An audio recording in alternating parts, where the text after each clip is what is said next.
we've got pieces here. We've got very good pieces here. Our focus should be to get our injured players back into the game, because those injured players will help us out a lot. And obviously Mendy with AFCON. Once they come back in, we need them, and we need to try and lock down Rudiger or find a centre back replacement.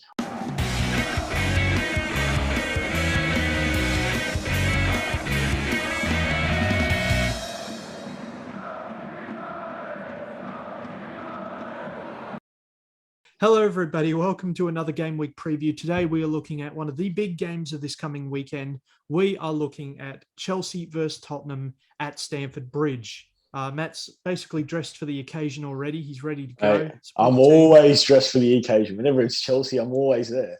It's not. There. I don't mind other London teams beating the crap out of each other. That's not a concern for me. But we're going to come at this and try and figure out who's got the best odds for this game. That's it. Should be noted that you guys beat them both times in the cup. That's correct. That's correct. It wasn't a demolish, but yeah, it wasn't a demolish. And some people might say in the second game, there was a bit of a shady offside call for Harry Kane as well, which could have put Spurs 1-0 up. But at the end of the day, we got the win from both games. The first game was 2-0. I think that was a pretty convincing 2-0 for the first game. So yeah, it shows that Chelsea can get over Tottenham, especially with some of Chelsea's injuries and scoring problems at the moment. I mean, just to like a nice segue to their injuries, we just look at some of their injuries. Most of them are all defensive players. Pretty much all of them are defensive players. I mean, Andreas Christensen's out with injury. He's out with coronavirus. His unexpected return date. Ben Chilwell, he's got a ruptured ACL. He's out for the whole season. Yeah. Reece James, hamstring injury. It said his return date was possibly the 12th of February, so we'll see how that goes. And Trevor Chalobah with a hamstring injury as well. We're unsure when he's going to come back. And then obviously we have Edouard Mendy out for AFCON. So and Reece James. Yeah, Reece. I mentioned Reece James. Yeah, he's got his hamstring injury to the 12th of February. Yeah. So that monster of a defense torn apart by injuries. That's correct. And then you look over at Tottenham, who don't really have that many injuries. They've got 3 listed on their injuries/suspensions, and that's Christian Romero with a hamstring injury. We're unsure when he's expected to return. He's missed about 17 games, so it's a pretty decent injury for him. Heung-min Son, muscle injury. He's probably expected to return in about 2 weeks on the 6th of February. And Eric Dyer has ill written down, so I'm assuming that could be a coronavirus reason, or maybe he's just sick and he's in isolation, something like that. And we're not sure when he's expected to return either, because he's missed about 5 games. So in place of Son, Tottenham have been playing Lucas Moura, usually in a deeper role. But I think we will see both these teams come at this game with the same formation. I think a 3-5. Well, Chelsea are a little different. Chelsea will have a bit more players forward. Tottenham will have a 2, where technically it's a 1-1 because Moura will sit behind Kane. But Chelsea are a little different. They'll have Lukaku up front, who will play, and a combination of Havertz, Ziyech, Mount. I think I'm on the same line as a lineup for you, but slightly different. I think both teams are going to play the exact same lineup, like you said, but I think it's going to be like a 3-4-2-1, something like that. Yeah. Because they're both going to have their wing backs, obviously. Chelsea, a bit more of a harder position to pick for them nowadays, because like I mentioned with our injuries, Reece James, Ben Chilwell, they're all out injured. So we need to solidify that back 3 lineup, and they're probably going to have Azpilicueta in that back 3 lineup to try and solidify that 3 defense with Thiago Silva and Rudiger. So it's harder to pick those wing backs, because you're going to have to pick Alonso. You have no choice but to pick him. But then you're right, wing back, it's going to be hard to pick, because we've seen Tuchel play Pulisic there. We've seen him play Hudson-Odoi as a wing back, so we're not sure what he's going to do. He might play Pulisic there because it might be lacking, or he might put Azpilicueta there and play Malang Sarr in the back 3, like he sort of did in the Carabao Cup games. But you say that Malang Sarr, like that you have to play Alonso, but no, Malang Sarr played in the left back in one of those Carabao Cup games as well. He played centre back and then played left back in the second that's leg. Correct. So you have another option. I just wouldn't say it's the most comfortable. No, it's not the best option. considering that Chelsea needs a win in this game. Yeah, I feel that if your wing-backs are Hudson-Odoi and Alonso, neither of those players have a defensive bone in their body. No, they don't. That's why I don't like playing Hudson-Odoi as a wing back if you don't have a defensive wing back on the other side, or you don't have a strong three at the back, because like we've seen before, Hudson-Odoi likes to attack, he likes to push forward, and all the Chelsea supporters can agree with me as well. All the haters out there, you might get offended by this, but he's got a hot head. He's got a hot head, and he's got a big ego. So he always wants to be at the front. He always wants to be ahead of the goals. He wants to be in everywhere. I mean, we're talking about a guy who denied a call up to the under-23 England squad because he thought he was bigger than that and wanted to get into the top first team for England. Like, can we really be trusting him playing a wing-back position where he has to track back and defend? And he's going to have to defend against maybe Kane, Lucas Moura, depending on how they play. Even Steven Bergwijn, who we've seen, we saw Bergwijn score 2 goals in 79 seconds in Tottenham's last game. Yeah, it is a concern. And here's the thing.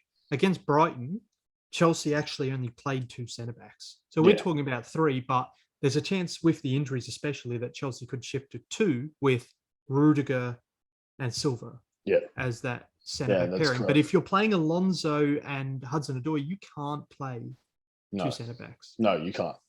That's why you need that 3 centre-back pairing there. Like you just mentioned, like I said, But Tottenham is sort of a little bit different for them. I mean, they can sort of run their wing backs because they've got Reguilon who they're going to play, and they're probably going to play Matt Doherty on the other side. And then they've got Tanganga. They could play Tanganga there. They could play Sanchez and Davies. So they've got options at the back without Eric Dyer and Romero there. So they've still got a little bit of defensive options there. And then they'll probably have like Højbjerg in the middle who sort of track backs a little bit, because whoever he's paired with, say he's paired with someone like Ollie Winks will push forward a bit more. Højbjerg will stay back a little bit more defensively. I would point out though that Romero has been handling like fitness problems for the last few weeks. I wouldn't trust him to be particularly solid in that Spurs back line. We know Tanganga's got a serious problem with his attitude sometimes, resulting in some discipline issues. I mean, we saw that at the start of the season at Crystal Palace with Zaha. Rugby tackle, I remember on Zaha. Yeah, mate, that was a love tap. What are you talking about? He didn't even challenge for the ball. He just went, "I'm taking this one out." Like he's a problem. And Romero, if he's forced into that lineup, is a problem. You've got Sanchez and Davies being the other players that would be around. But that also, like, you look at I know you rate Reguilon. I don't as much. Like there's, and I think Conte came out and said, we could never match Chelsea's team. And after the Carabao Cup loss, and looking at this Tottenham 11, outside of Kane, Moura, Son, if he's fit, if he's Moura fit, and Kane are the only 2 players that really terrify me in that team. Like Højbjerg is 50-50. He can hit a nice diagonal sometimes, but I don't know what else he really does in that midfield. Winks and Skip are just players you like, but they're not spectacular. They're just workhorses in the midfield. This is a Chelsea team that with the kind of talent Tottenham have here, they just need to have a better game plan than Chelsea, because they don't have the talent there to like save them if they fall into trouble. That's correct. I mean, we've been talking about it pretty much all season as well. Anytime me and you get a chance to talk about Tottenham and how bad they are, we like to do it because we've seen it. Tottenham, apart from Kane and Moura and Son when he's fit, their team isn't the best. Like we've watched them play. We've analysed their lineup and stuff like that. You look at their bench. Who's going to come off their bench and make like a big impact for them? This is a team with Conte managing them, looking to get into the top 4. And you're going to have Dele Alli coming off the bench for you. I think in their last game against they played Leicester, their last game in the Premier League, I believe, when they won 3-2. They had Doherty come off the bench, they had Lo Celso come off the bench, and they had Steven Bergwijn come off the bench. And that's when Bergwijn, he got yellow carded. and that was when he scored his double. But yeah, you just look at the other subs. But don't worry about Doherty and Bergwijn. They're on their way out. I'm hearing signs that both of them are players that Conte wants out of the club. So Conte wants Doherty out, and I think Bergwijn, Ajax has submitted a 15 mil bid for him, but Tottenham wants more than 15 mil from him, which I don't know. I don't think they're getting more than 15 mil from him, but they paid a bit more than 15 mil for him, if I recall. So they don't want to make a loss on him, but I don't think his value's gone up after his time at Tottenham. So they might be able to sort of push for maybe an extra $500,000 from those 2 goals he scored in the last game, maybe, but I don't see them getting anything more than 17 for him, maybe. Yeah. Something like that. He's not going definitely 20. More than that. BJ. A lot of bang average. I mean, Chris Wood went for 25. I'd take Bergwijn over Chris Wood. Let's at least say that. So otherwise, I think we'll shift to Chelsea now, because I mean, we say Tottenham have their issues, and they do. They're pretty lackluster for talent, despite a bit of money that's being poured into this side. Yeah. Chelsea, however, not great. I saw some pundit come out on the media the other day and say, Chelsea just need to go out and buy Mbappe and they're perfect. No, they don't. Why would they need to? They have Lukaku. They need to make this work. They spent 100 million on him. That's correct. We don't need to go out and buy Mbappe. Like, I don't know who that pundit was, or like where you saw him. Maybe I'm guessing maybe off to Sport, but I don't know who the hell that was. But he's just wrong. This is blatantly wrong. We've got pieces here. We've got very good pieces here. Our focus should be to get our injured players back into the game, because those injured players will help us out a lot. And obviously Mendy with AFCON. Once they come back in, we need them, and we need to try and lock down Rudiger or find a centre back replacement. Once we do that, we should be okay. We need to get Lukaku in. We need to get him into a rhythm. We need to sort of make that work, like you said, because we paid $90 million for the guy. Yeah.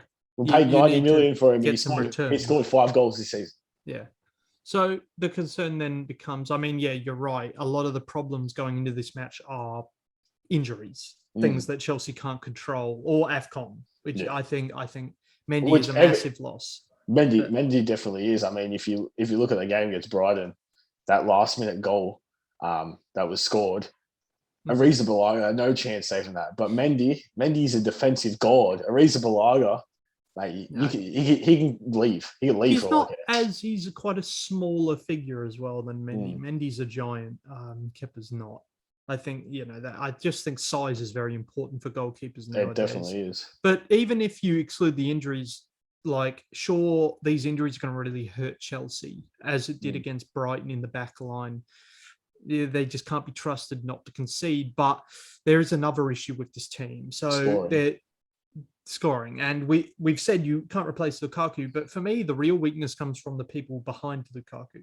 Yeah. I rate Mount. I rate him. But Mount, Havertz, Ziyech, Pulisic, none of them work particularly well with Lukaku. Yeah. Like that, nothing's clicking there. None of those players are clicking together to actually put it all together. The runs aren't being made. Their positioning is off. They're not reading how each other are playing very well. I mean, the midfield's fine. I think against Tottenham, that Kovacic and Jorginho as a pair in the midfield worked against Tottenham last time. It's that front three. It could depend what they play in the midfield this week. They could play Conte and Jorginho in the midfield. They could just for a little bit more defensive presence with Conte there, considering how weakish our defensive lineup could be. Yeah, it could be. But yeah, like you were saying before, I mean, you've got Havertz, you've got Ziyech, you've got Mount, you've got Pulisic, you've got Hudson-Odoi, you've got Werner. All these guys can play in behind Lukaku. And I mean, I've watched Chelsea's last 2 games, and you see passes being made and guys not even running for the passes. Or you think they're going to go for a short pass and the pass goes long instead. But what are they doing on the training ground, then? Yeah, that's the question. But I will say that if we look at Lukaku's past, when he was at Manchester United and he was that single front man with players behind and around on the wings around him like Rashford's, Martial's, he didn't do great. He did well initially, but he tailed off. Yeah. But in Inter, where he really thrived he was a deadly duo with Lautaro Martinez.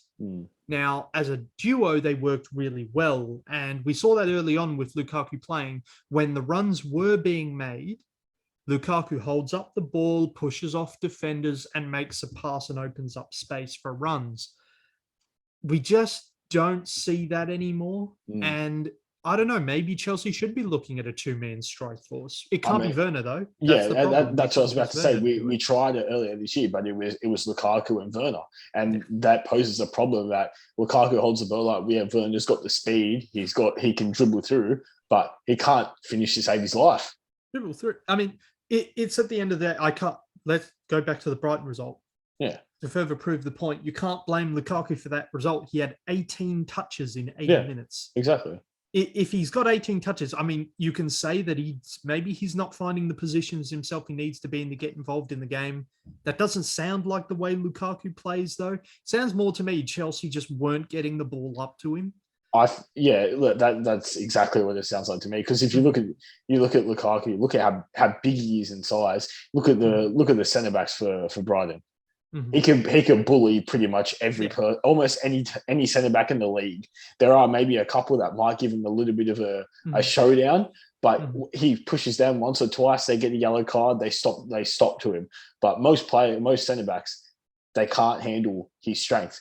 And like you said, I don't think it's his positioning problem. I think it's they're trying to find out in the wing. They're trying to find Ziyech, or they're trying to find Pulisic, or whoever's playing in those positions there. They're trying to find like Mount or Havertz and get them to get the ball down into the box. But that's sort of not utilising Lukaku at all. Yeah. And there's the thing, the way Chelsea can dominate possession in these games, it should benefit Lukaku even more. But the fact it doesn't says way too much about the way Jorginho handles that midfield, brings it along, but by the time it reaches Mount, by the time it reaches Ziyech, it breaks down. It breaks down before they can even bring Lukaku into the matter. So it's very questionable that I don't really rate that. You can say that like Liverpool, great example of three players that just work well together and cooperate so that they maximize their output. Even Man City, those players work together really well, or they're talented enough individually to have moments of brilliance. Yeah, that's what I was about to say. Like Kevin De Bruyne against Chelsea. Yeah. But Chelsea, none of those players behind Lukaku work well together, and none of them are talented enough to have those sort of moments, enough to keep a team going. Like Mount, maybe. Mount has his days. Yeah, Mount has his Ziyech, no. Mount has his days when he's good, and then sometimes he's not so good. Ziyech, we haven't really seen much from him. Pulisic, I don't know about him either. Hudson-Odoi, like I said before, he's too inconsistent to be playing. And then who else? We've got Timo Werner, the same thing. Too inconsistent. And Havertz showing up for a Champions League final isn't good enough for that was good on him, but good on him for you guys, but he's also not particularly consistent, having sparks of brilliance. He's not either. Look at all the players there. I know Mount's an academy product, sure. Yeah, Hudson-Odoi's academy. 75 million on Havertz. Yeah. 30 on Ziyech. Yes, about right. 100 on Lukaku. 90 million. And 75 for Pulisic. And 50 million for Werner. Yeah. I mean, Pulisic was. I don't know if you can really classify, but Pulisic was part of Chelsea's academy for a bit when he was younger. Yeah, but we did have to buy him from Borussia Dortmund. That would be like Man United being like, "Oh yeah, we spent 80 million on Pogba, but he started at our academy." Yeah, it just makes it worse. That's Man City being like, "We spent 80 million on Sancho, but he was a Man City academy player." The point I'm getting at is that that's a lot of money to have spent. That's over 200 million spent with no real return. Yeah, it's not. I mean, there's a little bit of return. I mean, won the Champions League, but there's not a massive amount of return. Especially investing in someone like Lukaku, who was I was up there in the top scorers in the Serie A last season when he was playing there, and then comes to Chelsea and has scored 5 in 23 games. And I mean, we loaned out Conor Gallagher to Crystal Palace, and he's got the same amount of goals as Lukaku, and probably a fraction of the price cheaper than him. Yep, Conor Gallagher's got even more than Lukaku. He'd have 7 by this point. Brozier has the same as Lukaku. It's not great. Yeah, it's not pretty poor. Lukaku's got more goals than Billy Gilmore. He can be happy about that. But a holding midfielder. Yeah, very Norwich, who doesn't play. Yeah. Count that as an achievement. I see a lot of problems with the Chelsea team. Like going into it, the real hope was that Lukaku was just going to beast and cover up the deficiencies in that attack. But it's not how football works. Tuchel hasn't been able to coach a decent style of attack that, consistently puts out goals. And his defense was where his best work was, but with injuries, it's now ruined. So honestly, for me, this game's a toss-up. I mean, we'll finish off with predictions. I'm actually going to predict this is another draw for Chelsea. 5 in their last 7 EPL games. Yeah. I'm predicting another one. I'm predicting a 1-1 draw like the Brighton game, because I don't think their attack is good enough to score more than 2. But I also think Tottenham will squeeze in a goal somewhere because of the injuries to that established Chelsea back line. So I'm going to say 1-1. I'm actually going to say Lukaku will not be the one to score in this game. I'm actually going to predict it's a Jorginho penalty. Yeah. Assuming he still takes penalties after some of the shockers he's pulled. No, he's pulled some great penalties as well. And some bad ones in more recent times. Everyone has the good and bad. Oh, yeah. I'm going to say it's a Jorginho penalty, and I'm going to say, I'm going to say it is a Kane goal. It's got to be, doesn't it? He's starting to get amongst the goals again. So I'll give it to Kane, and I'll give it to Jorginho for a 1-1 after 90 minutes. Look, I want to say Chelsea win 2-1, but look, the more than likely situation is we're going to draw. So I think I'm going to go with the draw, a 1-1 draw like yourself. I do see it possibly being a Jorginho penalty, but I'm going to give a hot take. I don't think Lukaku is going to start as a striker. They might start Kai Havertz instead of Lukaku. That's a little hot take to mull over. Shocker. Yeah, that would be a shocker. I mean, it probably won't happen, but I'm putting it out there. Maybe it might. Tottenham. Yeah. I'm going to go sort of in a different direction to you. I think it's going to be a Lucas Moura goal with a Kane assist. Yeah, could be. Yeah. Absolutely. All right, easy enough. Okay. Well, guys, that's it. We've both backed a 1-1 draw. If this is a goals galore game, then fantastic. But we're not predicting that. And let us know how well we do. So enjoy the game week. You'll be seeing a couple more mini previews from us. And until then, see ya. See you later.